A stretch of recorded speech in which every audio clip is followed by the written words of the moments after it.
Kia ora. Thank you all for coming out tonight. A sincere thanks to my friend Gareth Hughes for hosting tonight's event and all the support and guidance having to do with this issue. I also would like to start with a huge thanks to the Green Party of New Zealand for taking a stance in recognizing the Armenian Genocide in 2015 for the 100th year anniversary of the atrocities. The German Parliament and Vatican also joined that year in their recognition, adding to a list of many countries that I am actually going to read out loud: Argentina, Armenia, Austria, Belgium, Bolivia, Brazil, Bulgaria, Canada, Chile, Cyprus, Czech Republic, France, Greece, Italy, Libya, Lithuania, Lebanon, Luxembourg, Netherlands, Paraguay, Poland, Portugal, Russia, Slovakia, Sweden, Switzerland, Syria, Uruguay, Venezuela, and as of a few months ago, as Gareth said, the US Congress. We can also add recognition motions by the parliaments of New South Wales and South Australia to that list, actually. New Zealand's time has come. My name is Serj Tankian. I'm a Lebanese-born Armenian-American Kiwi, best known as the lead singer of System of a Down, a rock band that first played these beautiful shores in the year 2000.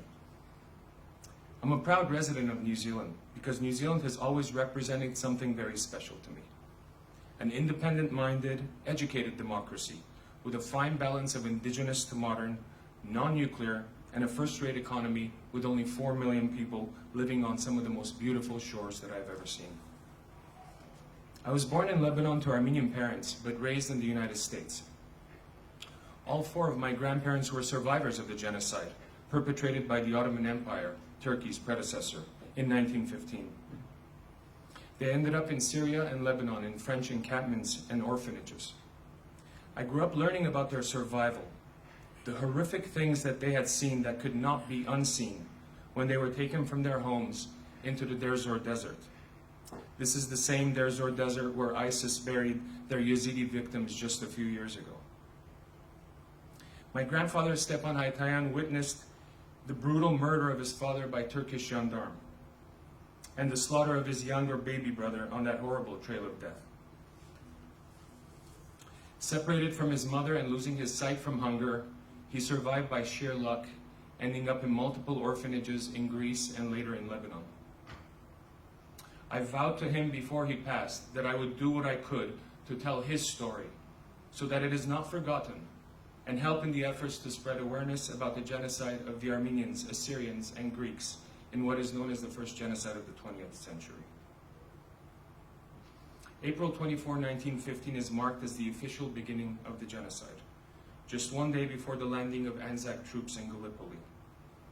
This is not a coincidence, as the Turkish leadership enacted their dastardly plan using their Christian ethnic minorities as scapegoats for all of their military failures during World War I.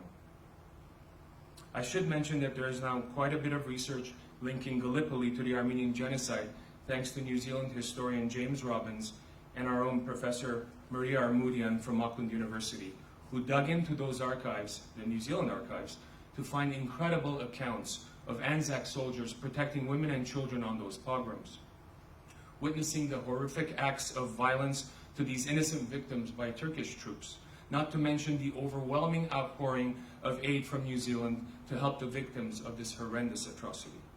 This is New Zealand history. And yet the government of New Zealand and Parliament have still not taken the step to stand on the right side of history by formally recognizing the genocide.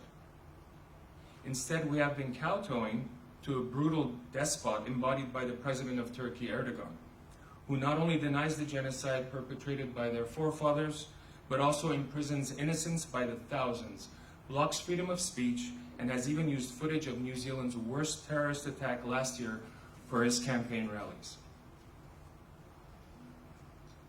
For years, many countries, including New Zealand, have used terms such as tragedy to describe what Raphael Lemkin termed genocide while discussing what happened to Armenians under the Ottoman Empire. Using any other term than genocide is not only historically inaccurate, but also at this point offensive to all those who suffered. And the naive notion that not recognizing the genocide and appeasing Turkey will ultimately lead to better relations between Armenia and Turkey is a pitiful excuse, not to mention incorrect. Can anyone here imagine modern Germany having good relations with the State of Israel without Germany's recognition of the Holocaust?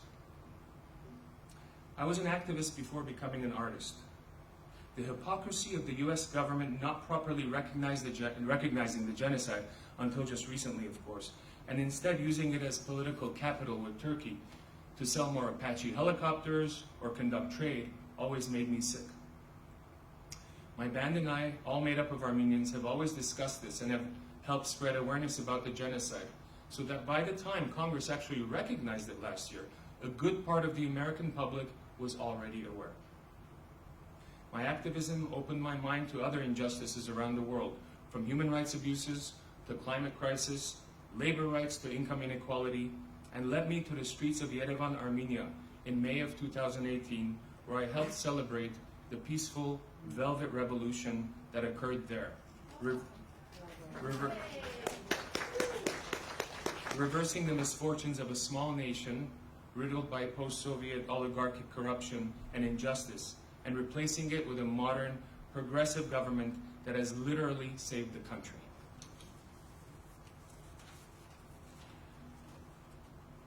Living in New Zealand, I've learned a lot about good infrastructure, proper governance, political transparency, and the ideals of looking after one another, making things simple and effective for citizens.